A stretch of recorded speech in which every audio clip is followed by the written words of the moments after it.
केंद्रीय सांख्यिकी मंत्रालय ने सोमवार को जीडीपी के आंकड़े जारी कर दिए, जिसमें यह नकारात्मक रूप से 23.9% रही, यानी 23.9% गिर गई। भारतीय अर्थव्यवस्था में इसे 1996 के बाद ऐतिहासिक गिरावट माना गया है और इसका प्रमुख कारण कोरोना वायरस और उसके कारण लगाए गए देशव्यापी लॉकडाउन को बताया जा रहा है। दुनिया में एक समय में सबसे तेजी से उभरती अर्थव्यवस्था रहे भारत के इस नए जीडीपी आंकड़े से जुड़ी खबरों और लेखों को दुनिया भर के तमाम अखबारों और मीडिया हाउसों ने अपने यहाँ जगह दी है। अमेरिकी मीडिया हाउस CNN ने अपने यहाँ सुर्खी लगाई है, भारतीय अर्थव्यवस्था रिकॉर्ड रूप से सबसे तेजी से सिकुड़ी।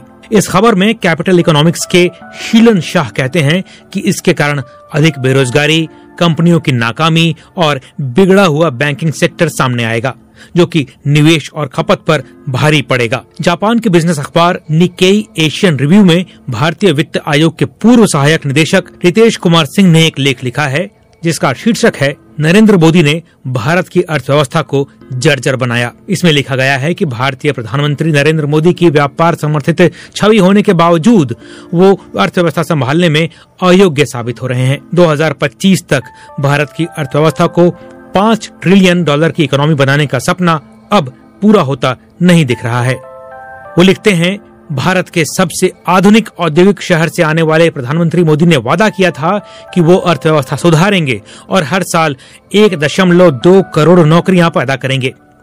6 साल तक दफ्तर से आशावाद की लहर चलाने के बाद भारतीय अर्थव्यवस्था जर्जर हो गई है, जिसमें जीडीपी 4 दशकों में पहली बार इतनी गिरी है और बेरोजगारी अब तक के चरम पर है। विकास के बड़े इंजन, खपत, निजी निवेश या निर्यात ठप्प पड़े हैं। ऊपर से यह है कि सरकार के पास मंदी से बाहर निकलने और खर्च करने की क्षमता नहीं है। लेख में लिखा गया है कि प्रधानमंत्री मोदी की इकलौती चूक सिर्फ अर्थव्यवस्था संभालना नहीं है, बल्कि वो भ्रष्टाचार समाप्त करने के मामले में भी नाकाम हुए हैं। मोदी ने विनाशकारी नोटबंदी की घोषणा की थी, जिसका मकसद काले धन को समाप्त करना था। इसने अराजकता का माहौल बनाया। इस योजना ने लाखों किसानों और मझोले एवं छोटे उद्योगों के मालिकों को तबाह कर दिया। हालांकि उनके समर्थकों का कहना था कि ये सब थोड़े समय के लिए है और भ्रष्टाचार से लड़ने में ये आगे फायदा देगा।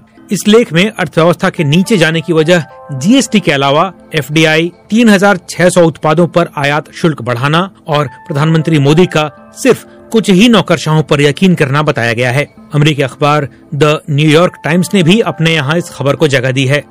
अखबार लिखता है, भारतीय अर्थव्यवस्था दुनिया की शीर्ष अर्थव्यवस्थाओं में सबसे बुरी तरह बिगड़ी है। अमेरिका की अर्थव्यवस्था में जहां इसी तिमाही में 9.5% की गिरावट आई है, वहीं जापान की अर्थव्यवस्था में 7.6% की गिरावट दर्ज की गई है। अखबार लिखता है कि अर्थव्यवस्था के आंकड़ों के मामले में भारत की तस्वीर कुछ अलग है, क्योंकि यहाँ अधिकतर लोग अनियमित रोजगार में लगे हैं, जिसमें काम के लिए कोई लिखित करार नहीं होता और अक्सर ये लोग सरकार के दायरे से बाहर होते हैं। इसमें रिक्शा वाले, दिहाड़ी मजदूर, किसान, दर्जी आदि शामिल हैं। अर्थशास्त्री मानते हैं कि आधिकारिक आंकड़ों में अर्थव्यवस्था के इस हिस्से को नजरअंदाज करना होता है, जबकि पूरा नुकसान तो और भी अधिक हो सकता है। अखबार आगे लिखता है कि 130 करोड़ की जनसंख्या वाले देश की अर्थव्यवस्था कुछ ही सालों पहले 8% की विकास दर से बढ़ रही थी, जो दुनिया की सबसे तेजी से बढ़ती अर्थव्यवस्थाओं में से एक थी।